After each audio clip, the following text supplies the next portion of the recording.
There's going to be no easy way of starting this review, YouTubers and viewers watching this, so I'm just going to say that if you missed it, the Terminator NJ and 4th Dimension Fool Killer Slammiversary fight will be uploaded tomorrow.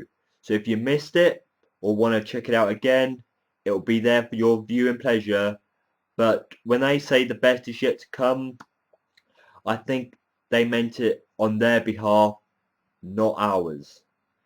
But I'll let you be the judge yourselves, but I'm just shocked on the outcome. I really am, so please bear with me as I get through this review with that on my mind. And we start off the night by the champion, Bully Ray. He basically comes down, but before I get to what he actually did, Taz as a commentator, it really throws me because he's a part of the Aces&Eights, but he does nothing with them apart from compliment them, say how great they are during their matches or promos. But when they're not involved on TNA, he switches, or sounds like he switches, from a face commentator to a heel commentator.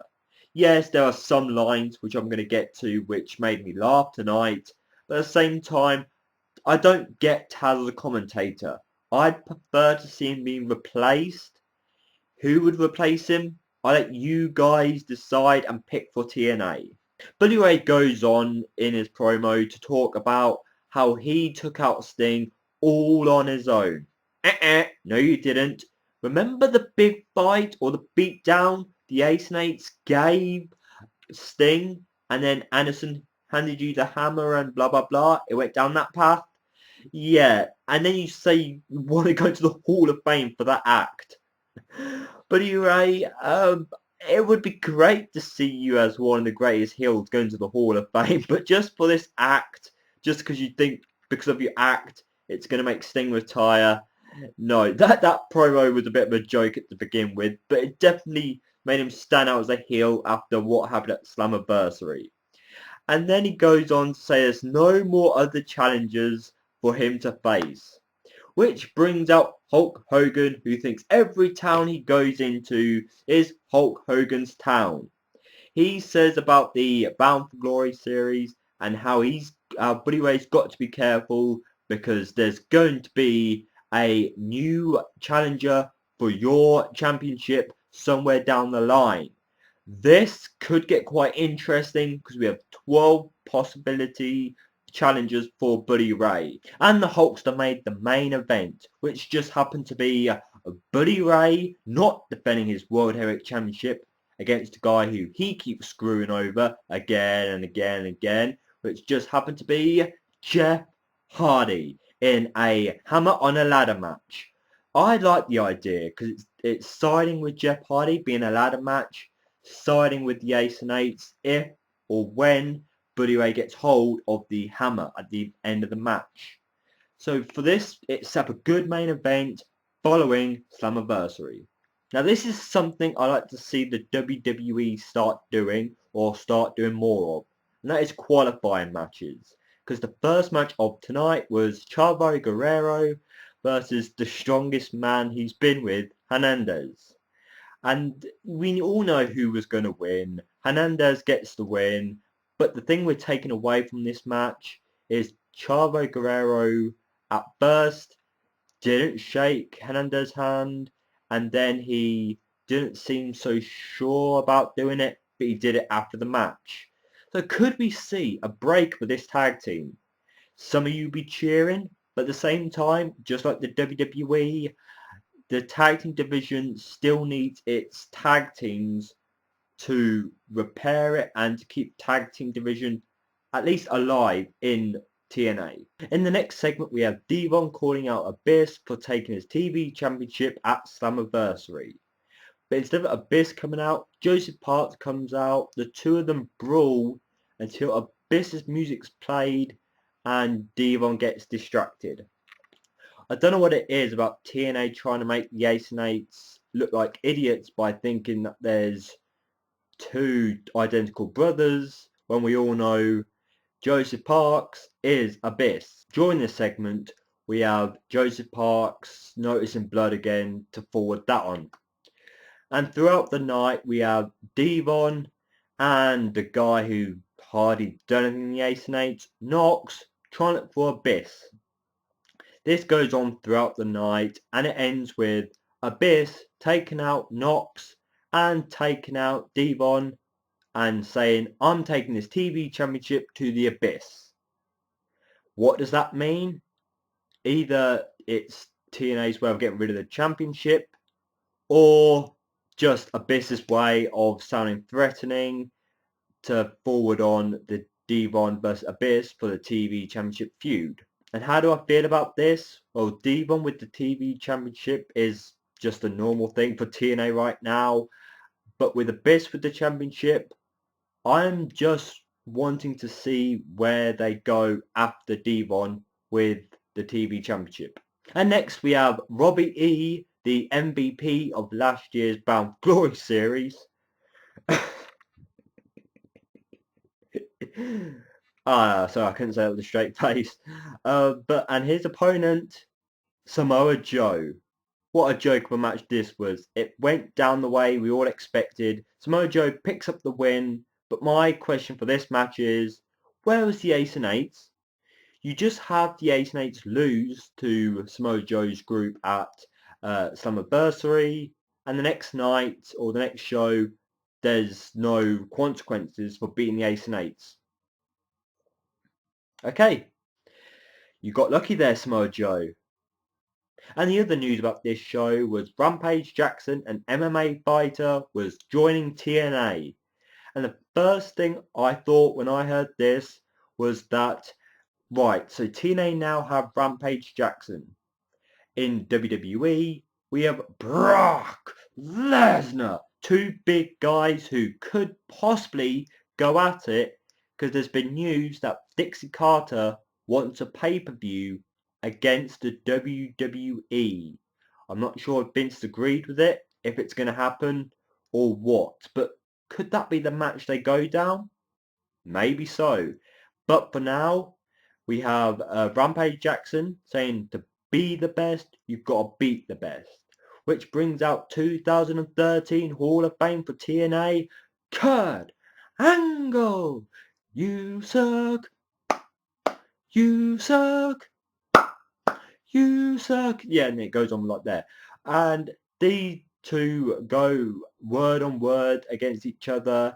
And with this particular feud being teased, it had Angle, who is famous for cage matches. If you think some of his big matches have been in a cage, and Rampage Jackson, he's obviously been fighting in cages for quite some time. So could that be eventually the direction they go in for now? And now we can have two feuds in one, as we have the tag team champions, Storm and Gunner. What a great tag team they were at Slammiversary. And the new X Division champion, Chris Sabin versus Aries and Rude, another great tag team, as we all know, and Kenny King. This match was probably the best match. Oh, it was the best match of the night. I really enjoyed this. This went down exactly in a entertaining way. I was into this match. The best part of this match was the DDT that Chris Sabin gave Kenny King before he gave him the Hail Sabin finisher.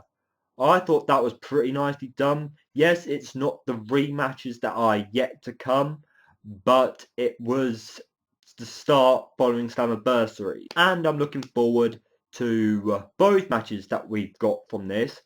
Chris Sabin versus Kenny King and Storm and Gunner versus Rude and Aries.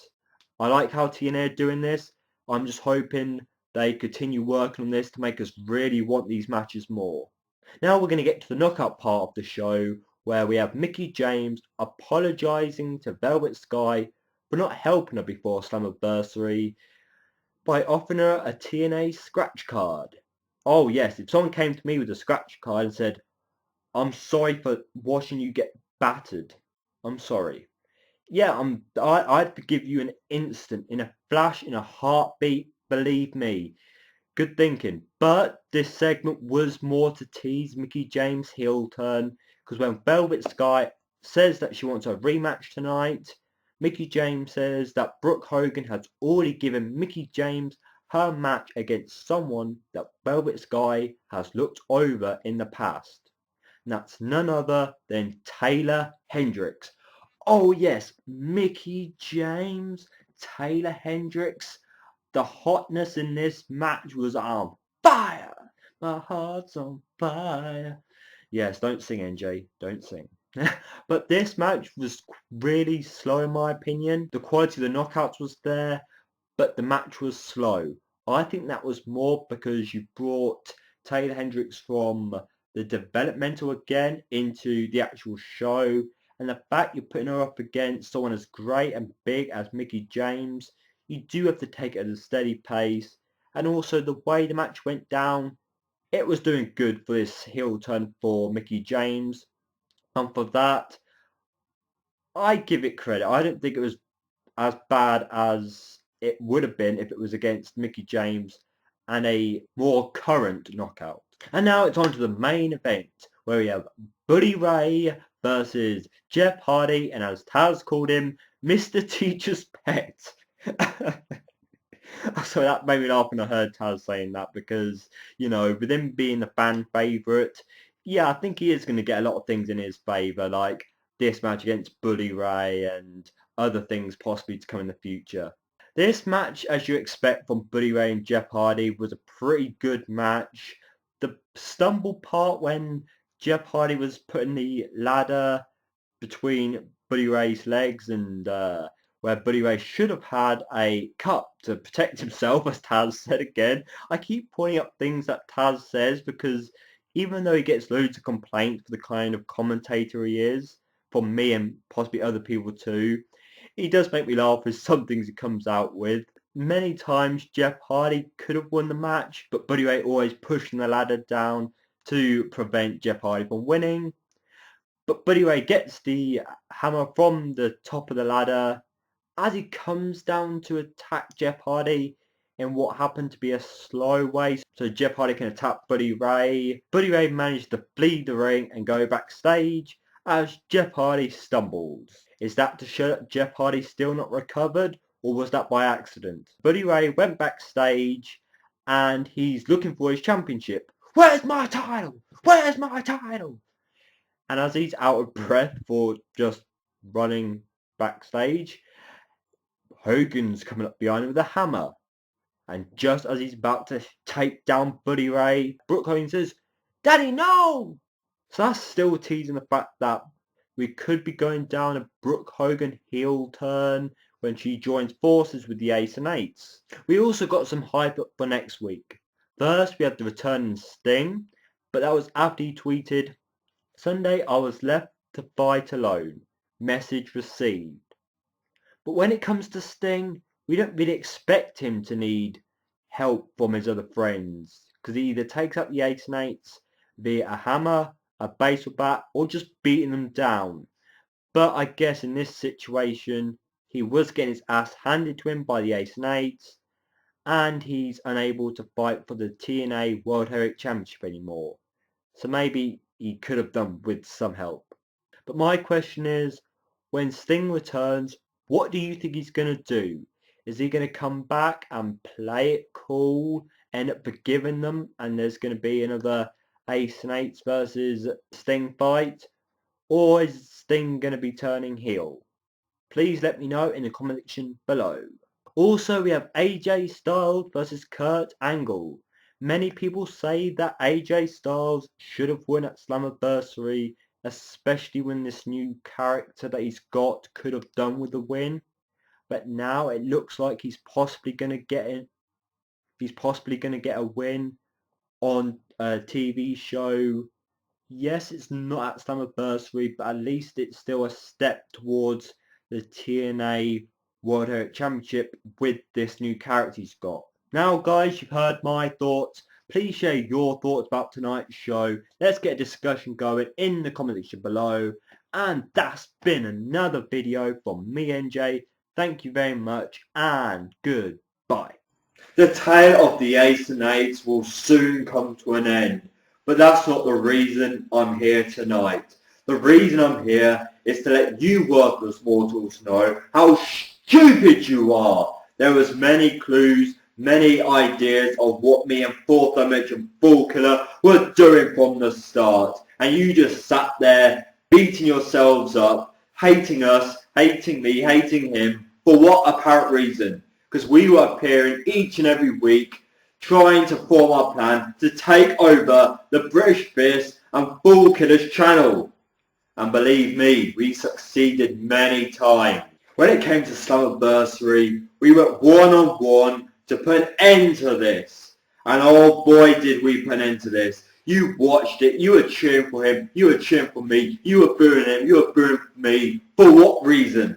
As you saw, we would work together all along. So who is looking stupid now? Even with this come and gone, believe me, we're not through yet. Sometime in the future, either where you live or right here with the British Fist and Bull Killer, there will be a hell lot more from us. So watch out, worthless mortals. We'll be coming for you next.